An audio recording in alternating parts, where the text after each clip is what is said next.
the real reason why the Rams traded Cam Akers, and we're previewing the Rams-Bengals Monday Night Football. We got key matchups, keys to victories, and more. That's coming up next on Locked On Rams. You are Locked On Rams, your daily Los Angeles Rams podcast.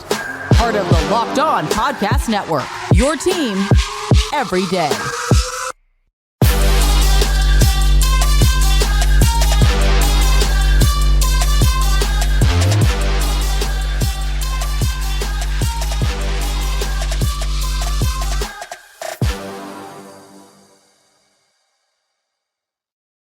What is up, Ramily, and welcome to another episode of Locked On Rams, your daily podcast covering your four-time champion Los Angeles Rams, part of Locked On Podcast Network, your team every day. We're also available over on YouTube, so if you have not yet, be sure to subscribe to the Locked On Rams YouTube channel. Hit that subscribe button, hit that notification bell, hit that like button, and let us know what is your reaction for what the Rams got in return for Cam Akers. My name is Doug McCain. My friends call me D-Mac. You can follow me on X at DMAC_LA. I've been covering LA sports for over a decade. The Lakers for SI, the Dodgers for Dodgers Nation. Now the Rams for Locked On. And as always, I'm joined by the Rams pre, half, and post-game show host for the Rams flagship radio station, ESPN 710 LA. He's in his 8th season covering your Los Angeles Rams. He's known in the streets as the People's Champ. You can follow him on X at Travis Rogers.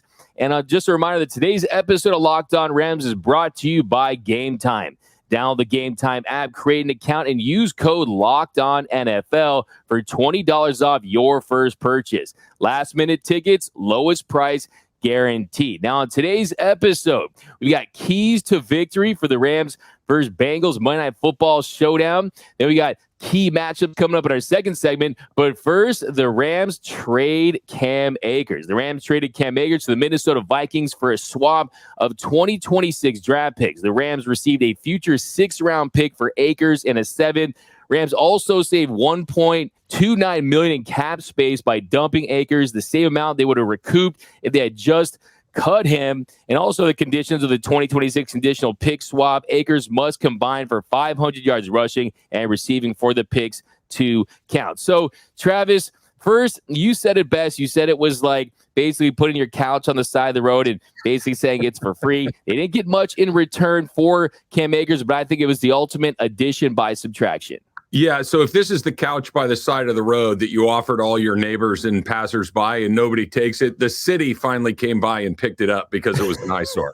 That's what this was. This was your municipal refuse coming by. Like the Vikings, like, yeah, I guess we'll get it out of your way. That's fine. They need to try it. They're 0-2. That there's some familiarity between Akers and the head coach of the Vikings from his time, obviously here in LA, working for Sean McVay.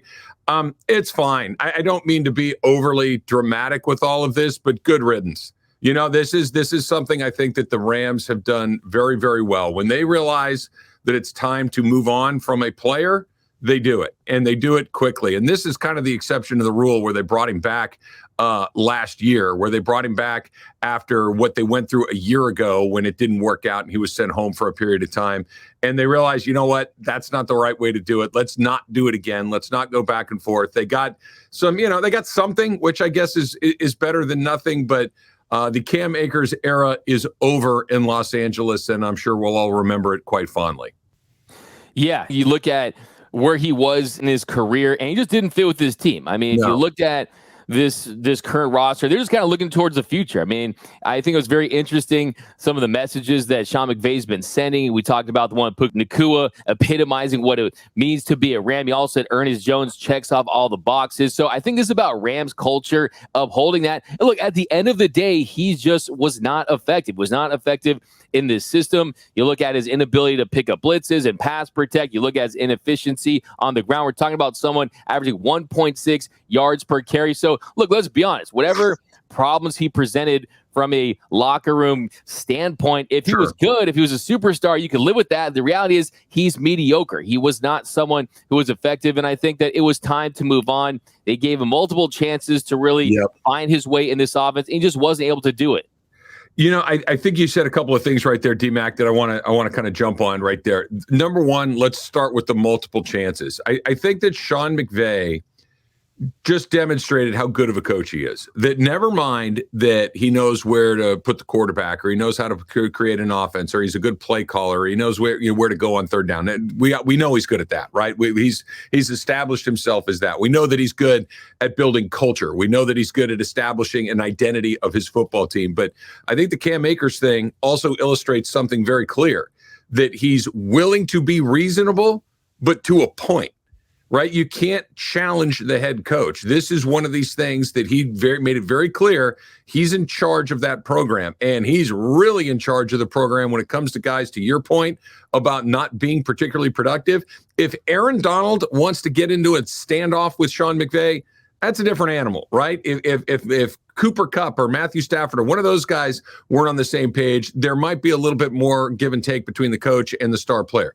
Not when it's a player like Cam Akers, and not when those guys that I just mentioned are on board, are buying into the culture. Sean McVay said, I'll give you a second chance, but if you burn me again, that's it. We're moving on from you, and we're not messing around with this. I held Sean McVay in very high regard prior to this.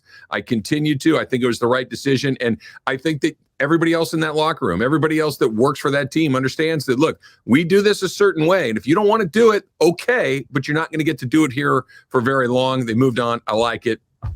We'll go with whatever's coming up next. Yeah, and it was reported by The Athletic that Sean McVay had a conversation with Cam Akers on Friday after practice, and he let him know that his fit with this team didn't work. I think it was a come-to-Jesus moment. I think it was no harm, no foul. They just said, okay, for both parties involved, we have to move on. I mean, last time around, they called it philosophical differences. Now they're calling it a lack of personality fit. To me, it's the fact that he hasn't had 4 yards per carry, 1.63 yards per carry against the Seahawks. He just was not a good running back. But how will we remember Cam Akers? His time with the Los Angeles Rams, a second-round pick, someone who really never reached his full potential. He did have some moments. You can start to play the Sarah McLachlan, I Will Remember You right now. Of course, we don't have the copyright for that. Hopefully you're not asking me to sing at this point, because that would be a very, very bad idea. I will remember. Okay, I won't sing either. But, yeah, I mean, look, for me, I'm just going to remember how instrumental he was in that 2021 playoff run. His stellar 2.6 yards per carry really took the pressure off that Rams offense right there. He only fumbled twice in 4 games. Almost cost him a Super Bowl by blowing that 2021 division game against the Tampa Bay Buccaneers. If it weren't for Cooper Kupp and Matthew Stafford's heroics, they probably would have gone home if it weren't for Cam Akers. Yeah, look, there are 3 distinct era, pieces of the Cam Akers era. There was the, oh, wait, is he good? And you go back to the playoff loss when Jared Goff was still here against the Packers, and he was kind of their entire offensive attack and looked like he might be a guy. And then there's what you just described in Tampa, where is that dude going to fumble every time he touches the ball? There was that. And now the third era, or the third chapter of the Cam Akers era, is he's not buying into what's getting done here. Look, I hope the dude goes and has a nice career somewhere else, because it was not going to happen here. Maybe someone else will figure out a way to get the best out of him. Maybe he'll figure out a way to get the best out of himself. But from is he good to why can't he hold the ball to get this dude out of here took what felt like about 5 minutes, and they could move on and feel pretty good about it. Yeah, I will say the 2020 game against the Seahawks, when Goff was really not carrying the load and Cam really stepped up, and you saw he had some big games and moments. I think really I do think of Cam Akers, I'll think of his return from that Achilles injury as quickly as he did. I mean, it was pretty remarkable. But yeah, the reality is, one thing I do want to point out is the reason why he was a terrible fit in Sean McVay's offense is because the opposing defense, they knew when he was on the field, he was going to run. It was the ultimate tell, because McVay's schemes, it's all about not tipping the run and the pass of the defense. So I'm guessing that Sean McVay said last year, hey, if you're not going to try to be more dynamic a player, pick up the blitz, try to make some catches out of the backfield, try to mix things up, he's not going to be a fit in this offense. I think he brought up a great point, the fact that he heads to Minnesota, where he has that familiarity with Kevin O'Connell, Wes Phillips, a scheme that hopefully that will be able to optimize him. Yeah. It's definitely good, but I really like the fact that this team is auditioning these players for this year while also having success this year. And it's basically, it's Rams culture. McVay's drawn a line in the sand. Either you're going to adhere to it or you're going to be gone. Yeah, you do it the way that the Rams want to do it, or you don't get to do it for very long. I think it's crystal clear. I think that Todd Gurley, to a lesser degree, there's some other things going on there as well, that it's just, this is not something that we're going to work through a bunch of times. We're going to give you a chance to fix it once, but if we're right back to where we started, we're going to move on from there. And I think that they probably regret having a second chance, but they fixed it pretty quickly. I mean, it's week 3 and he's gone. 100%. When you're an asset production-wise, they'll tolerate the pouting. They'll tolerate everything that comes with it. When you're not good, they're not, and they're going to show you the door, and that is what happened in this scenario. But coming up, we've got some key matchups for the Rams showdown with the Bengals on Monday night. That's coming up next on Locked On Rams. All right, D-Mac, let's talk about going to games and trying to find tickets for games, right? What about Gametime? What about Gametime's app, right? Because the game itself is terrific. Going with buddies, going with friends, it's always awesome. But that stress that comes along with trying to find last-minute tickets, my goodness, that is no good at all. This is why the Gametime app is so important, right? Flash deals and last-minute tickets. Easy to find, easy to buy for every kind of event in your area, whether it's a concert, whether it's a game, a playoff game that you decide to go try and run down at the very last minute. You know that you're going to get the lowest price guarantee, event cancellation protection, all sorts of things like job loss protection in case something happens in your world and all of a sudden you can't go. Gametime has you covered. It's the place for last-minute tickets. It is the fastest-growing ticket app in the country for a reason. So grab the tickets without the stress with Gametime. Download the Gametime app, create an account, and use the code LOCKEDONNFL for $20 off your first purchase. That's the code LOCKEDONNFL when you use that Gametime account to get $20 off your first purchase. Let's talk a little bit about DoorDash, D-Mac. Do you love the convenience of getting what you want, but delivered right to your door? With DoorDash grocery delivery, you can stock up for the week or order last minute cravings conveniently, right? You're watching the game. You don't want to go. Maybe you're having a good time. You're thinking, you know what? I need to get some stuff for the week. That's where DoorDash grocery delivery comes in. You get exactly what you ordered, or they're going to make it right. So sit back and enjoy quality groceries just like you picked them yourself. And if you want even more value, you can save on all of your grocery and restaurant favorites with a $0 delivery fee on all eligible orders with the Dash Pass membership, right? So get 50% off your first DoorDash order up to a $20 value when you use the code LOCKEDONNFL at checkout. It is a limited time offer and terms apply. That's 50% up or 50% off up to $20, no minimum subtotal, and 0 delivery fees on your first order when you download the DoorDash app in the App Store and enter the code LOCKEDONNFL.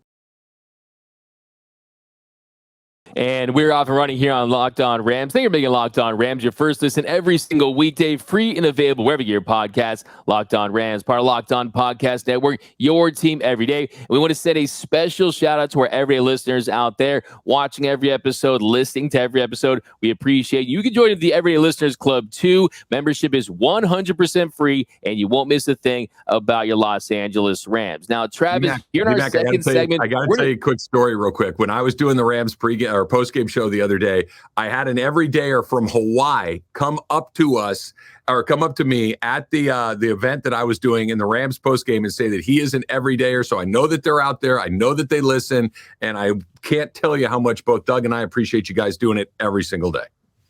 Means a lot. I've seen some people in the comments from the UK rocking this every day. We really appreciate it, guys. But sure.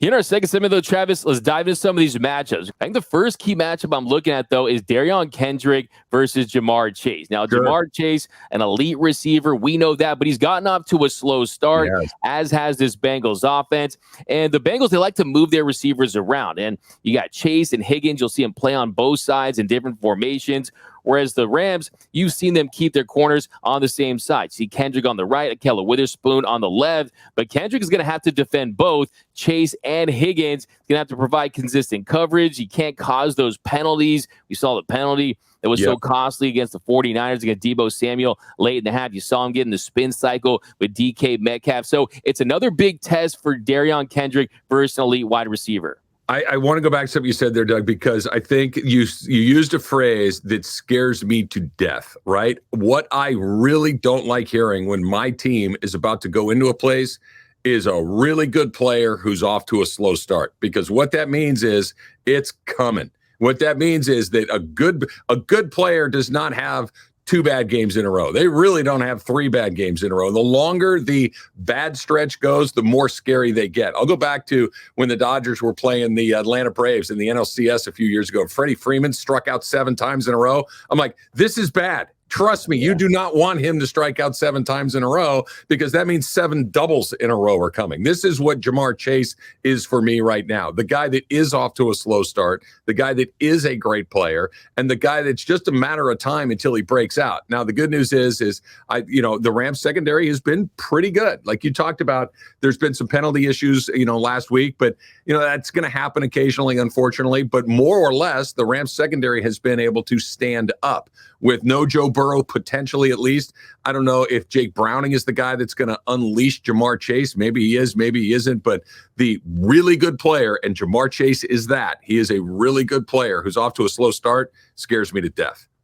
I agree. He's so due. It's Monday Night Football. Yep. It's a desperate team. You can't fall to 0-3. If Burrow's not in the game, then you're going to need more from Chase. And I think there's some Bengals fans out there that are frustrated with how they've schemed Chase to get open. They think they take some deeper shots. And really, I think what you need to look for is, does Kendrick have the speed? Does he have the quickness to provide consistent coverage? Because he's not only going to be matched up with Chase, but you're going to see him against Chase and Higgins, 2 of the better receivers in the league. I think if you see less than 2 gritties from Jamar Chase on the night, I think you're doing your job. So hopefully you're not seeing gritty all over that field in Cincinnati.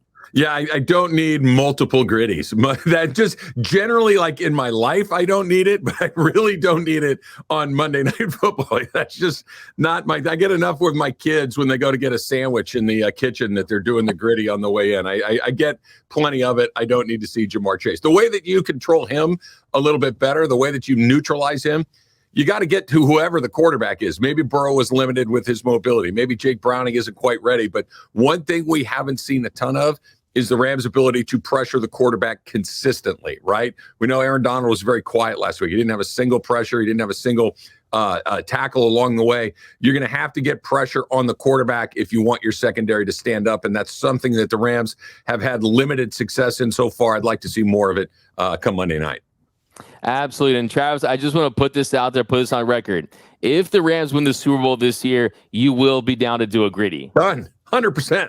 All right, we got it. If that's all you want to get a Rams Super Bowl, then, dude, I'll do it every week for the next year. If that's what you there we go. Let's go to the Travis Gritty.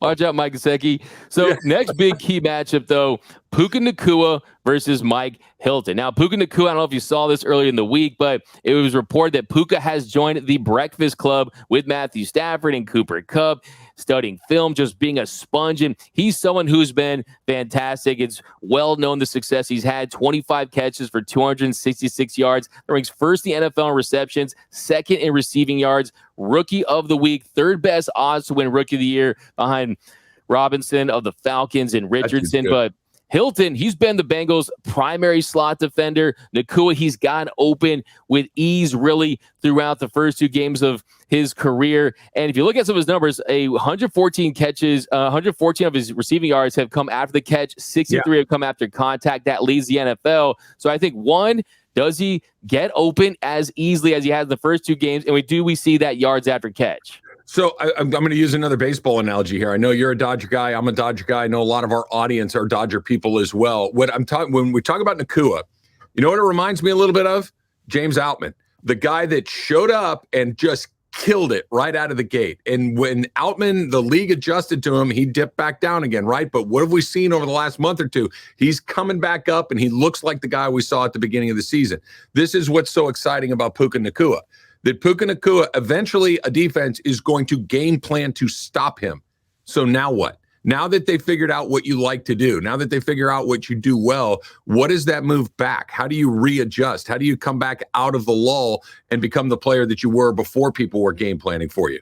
I think that's what, when you're talking about him joining the Breakfast Club and spending time with Kupp and spending time with Stafford, that lull, when it comes, and it will, because it happens to everybody, won't last very long. That if this is how he's approaching it when he's having all this success, I'm really excited to see what happens whether it's Cincinnati, whether it's Indianapolis next week, whether it's the Eagles the week after that. Eventually somebody's going to say, okay, let's take number 17 off the board for the Rams. What happens after that? I hope it never happens, but it's almost certainly going to. Let's see what happens. I'm very, very excited about him. I'm very, very excited to see what happens when he gets targeted and the defense is ready for it. And what happens after that?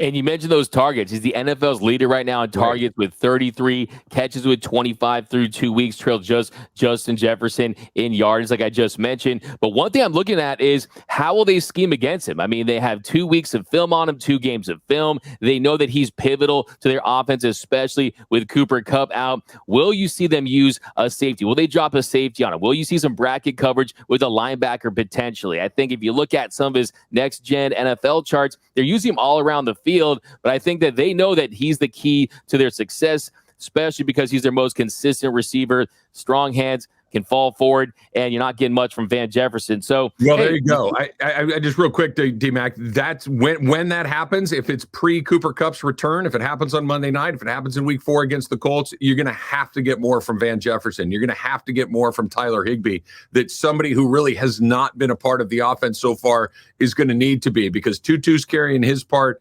Certainly, Puka has done what he needs. We've seen Kyren Williams contribute to the offense, but if they start to target number 17 defensively, that means that Jefferson and Higbee really need to get going.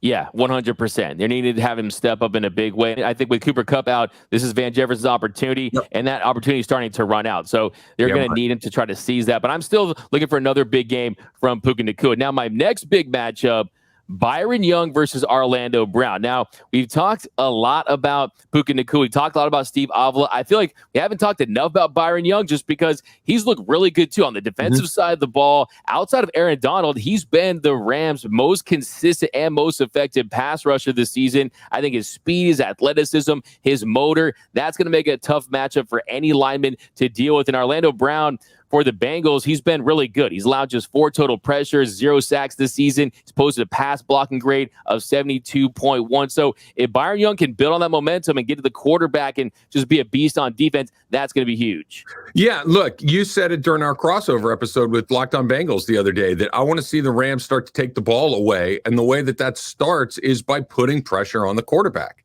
Right? That make the quarterback make a quicker decision, make him throw the ball under duress, make him have to move his feet, make him have to be uncomfortable with pressure coming directly up the middle. That Byron Young is going to have to continue to do this. And quite frankly, it's been good. It needs to be better because we need people to start paying attention to him. So there's this much less attention being paid to Aaron Donald to free up number 99 so he can go do what he does. Until someone else starts to create regular problems with pressure on the quarterback, Aaron Donald's going to continue to get all of the attention, and we're going to need to see Byron Young step up big time. Absolutely. And I think that he's someone that is really just figured things out so much earlier than I anticipated at that position. You don't see a ton of rookies having success as an edge, but he's so freakishly athletic. I think his instincts are getting better by the week. And then next matchup, Alaric Jackson versus Trey Hendrickson. Now, Bengals, 29 pressures in 2 games. Hendrickson, he leads the team with 5 pressures. Jackson, for the most part, did a solid job versus Joey Bosa. But Hendrickson, that's going to be another big test. And I think it's going to be a drop-off from Bosa. But, hey, you got to protect Stafford, and this is the one guy you look at that's going to try to get to him and try to be ferocious. I'm a superstitious man. I believe that there are gods out there that listen and don't like when people say nice things about something too often and too frequently. So I'm just going to say the offensive line has been very, very good, and let's hope that it continues because this was the part that was the most important development from a year ago to this year for their success. So far, so good. I hope the gods don't get angry at me being very subtle with all of this, but I am thrilled with what I've seen from those 5 guys up front. Now 6 guys, obviously, with Tremaine Ankrum being put in there last week when Joe Noteboom had the shoulder injury, but I could not be more pleased with the O-line play. They've been really, really solid so far. You're seeing the chemistry, the continuity. They're gelling early on. I also want to point out, too, Joe Noteboom, who left Sunday's game with a shoulder injury. He was limited in practice, but he's expected to play on Monday. But coming up in our final segment, we're going to start jumping into our keys to victory. That's coming up next on Locked On Rams. All right, let me tell you that Prize Picks is the most fun I've had playing DFS in a really long time because the odds, well, there can be unbelievable, right? You can win up to 25 times your money this football season with Prize Picks. You just pick a couple of guys or more, right? You can pick as many as 6, you can pick as few as 2, and you just pick more or less on their projected stats. You put your entry in. You can get it done in less than a minute. If it takes you longer than that, you're doing it too slowly. Make your picks more quickly, right? You can turn $10 into $250 with just a few taps. Quick withdrawals, easy gameplay, and an enormous selection of players and stat types are what make Prize Picks the #1 daily fantasy sports app, right? Here's how you do it. You go to prizepicks.com/LockedOnNFL, use the code LockedOnNFL for a first deposit match of up to $100. You think that Justin Jefferson's going to have more or less than 100 yards? Make your pick. Lamar Jackson, more or less than 1 passing touchdown? Make your pick. Easy, easy, easy. PrizePicks.com/LockedOnNFL. Again, that code is LockedOnNFL for a first deposit match of up to $100 at PrizePicks.com.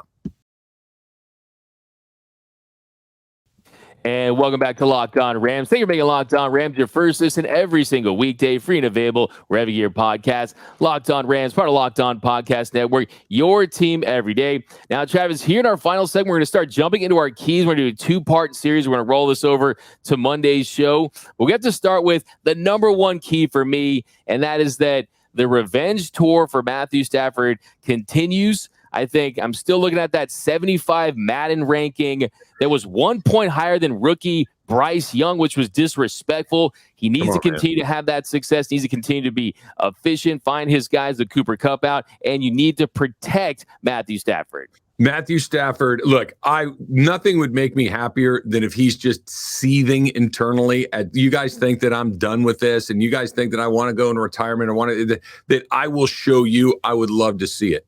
What I do like of what I've seen is guys just making really good decisions, right? Like Matthew Stafford has a little bit of that Brett Favre thing in him where because he's got that unbelievable arm talent that he can make every throw in the field, that he thinks he can get it into the tightest windows, that he's going to go for it. But so far through 2 weeks, he's made terrific decisions, terrific throws along the way. A couple of picks last week, but I don't think either one of them were his fault. One clearly was not off the hands of Kyren Williams. The other one, maybe not the world's best route from Van Jefferson. Certainly Stafford would never say anything like that, but that's what it looked like to me. I think that you agree as well. But I love the way that he's playing, that we've put all of this. Is he done? Is he washed? Is he disinterested? Is he, does he want to go away? No. That dude is balling right now. The more that we see, the better. Yeah, and you saw in that first game, the second game, not too many deep shots, lots of intermediate routes. I think I want to see them take the top off the defense a little more. But you look at this Bengals team, their 13.5% pressure rate. That's the 4th lowest in the NFL. I think the big key number early on this season is 4, as in the 4 times that Stafford's been hit. Only 4 times has he been hit. He's only been sacked once. On that one sack that Fred Warner had there in the second half was a little miscommunication with Coleman Shelton and Ankrum. So I'm wondering that if Joe Noteboom's in that game there at right guard, maybe there's still no sack. So I think, look, the reality is with Stafford, if you protect him, if he's vertical, he's going to carve defenses. And I think there's another big opportunity for him on Monday night to show the world that he's still an elite quarterback in this league. But yeah, I mean, I'm looking for a big game from Stafford. Monday Night Football, too, right? The big-time guys show up in big-time moments, and Monday Night Football still is that, right? I know that this week is a little different because there's a couple of Monday night games taking place. The schedule's a little different this year, but fact of the matter is, when you've got the stage to yourself, guys like that almost always show up, right? That they have okay, my peers are watching me. Everybody's watching. Well, I'm going to go do a little bit extra. And I think that he's one of those guys. And I think it probably bothered him that you like you said, when you're listing off the best quarterbacks in the NFL, he's not mentioned nearly as often as he probably should be. And he'll never let you know, but I'm sure he's a prideful guy. And I would imagine it would bother me, so I would assume it would bother him. Yeah, like Jerry Rice said, there's nothing like playing under those bright lights of Monday Night Football, even though it feels like there's more games on Monday now than Sunday. But hey, it's all good. It's going to be a great game. rematch of Super Bowl 56. Sure. And we got our predictions coming on Monday. More keys to victory, more updates. That will be coming up on Monday's show. Enjoy your weekend of football. But that's going to do it for this episode of Locked On Rams. My name is Doug McCain. You can follow me on X at DMAC_LA. And as always, you can follow the People's Champ, Mr. Travis Rogers, on X at Travis Rogers. And until next time, whose house is Locked On Rams' house?